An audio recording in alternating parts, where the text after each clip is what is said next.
5 biggest mistakes when hiring new employees for the home service industry. This is Pete with Pete's Window Washing. I own multiple home service business companies. I want to share the five biggest mistakes that I see when hiring new employees.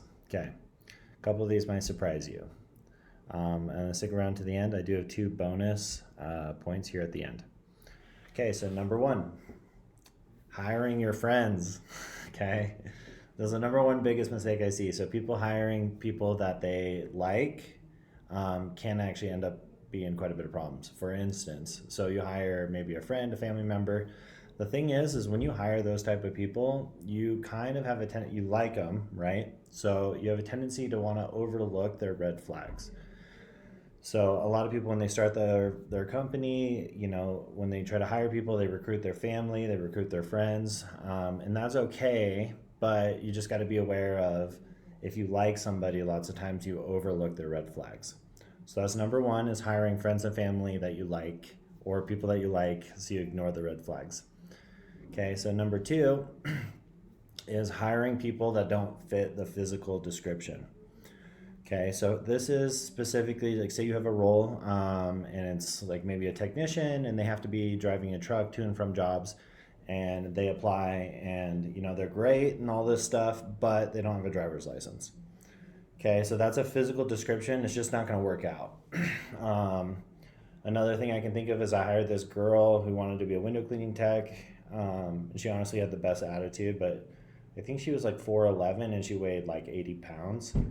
That girl just wasn't strong enough to physically move the equipment, and then she was just so slow because it was just such a physical burden on her, lifting a 38 pound ladder off the truck. So that's number 2, is make sure they physically match your physical needs. Another thing within that, I'll just kind of expand, is people that live very far away and they apply to work at your company.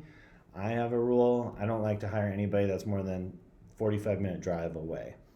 You can hire people that are like, hey, I'm willing to commute. It's like an hour and a half. It's just tough. I would say no.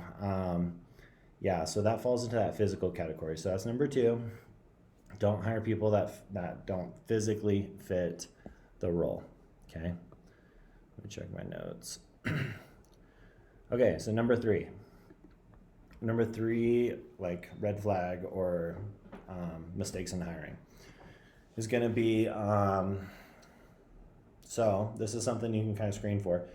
It's number 3 is they don't have proof of a winning streak or of success. This is pretty clear inside looking at people's resumes. If they don't have a winning history, they're in sports, or maybe even in hobbies, if they get real competitive on those, that's a good sign. Or in their professional previous work history, if they don't have a winning streak at all, there's never been a winning streak, I usually say no. And that's just because business is competitive. I'm always in a quickly growing company, and I need people that can kind of adapt and evolve quick, and also want to push the boundaries of their own progression. Does that make sense? So winning history, that's going to be number 3.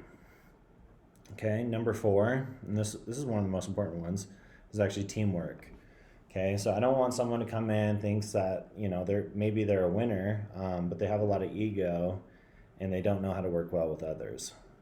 That ends up being a big problem and actually end up costing the company more than even somebody who does super great would make. And it's just because they kind of put other people down. They put themselves first. The first priority isn't the company, it's themselves. So that type of attitude, I don't welcome that at all. I think that's another big mistake a lot of people make, is they hire people that are really excellent but aren't team players. It does lead to problems down the line. Last one is core value mismatch. Okay, so it's tough on screening this to figure out, because people always say, oh, during an interview, oh, my core values are the same as your company's. it's very hard to screen. Like, do you actually have the same core values? One of the things that I like to ask is like, oh, is there like somebody that you look up to? Why do you look up to them? Is there like a role model in your life that you've really, looked up to? And then see if those kind of core values kind of match up. But really, the way that they're talking and talking about their history and their life kind of gives you a feel of where they're at with their core values. But one of our core values is integrity. I for sure have hired some salesmen who don't have integrity. So it's kind of tough because they'll always say they have integrity, but once they get going and like, hey, dude, you got to quit lying to customers to get them to book. Yeah, you got to let them go. Okay, but that is one thing that I really do look for is core values. Okay, a couple of bonus things. Question. This is for the owners.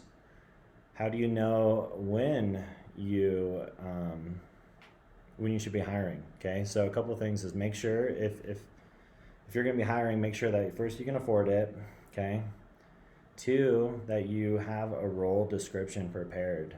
You can hire the best employees in the world, but if you don't have a clear breakdown written out of like the expectations that you have for them in their role and what success looks like, and you don't train them on that, lots of times, they're just going to do what appears easiest from their perspective. Okay, so that ends up being a problem. And then all of a sudden you're like, hey, why are you not doing it this way? This is the way the company needs it. And they're like, nobody told me. So a clear written out description, and you got to clearly coach on that description, coach and manage. Okay, and then also make sure that you have capacity both in work and in dollars to hire this employee, and you absolutely need them. Those are my 2 bonus points for making sure that it is a good fit. So hope this helped you guys.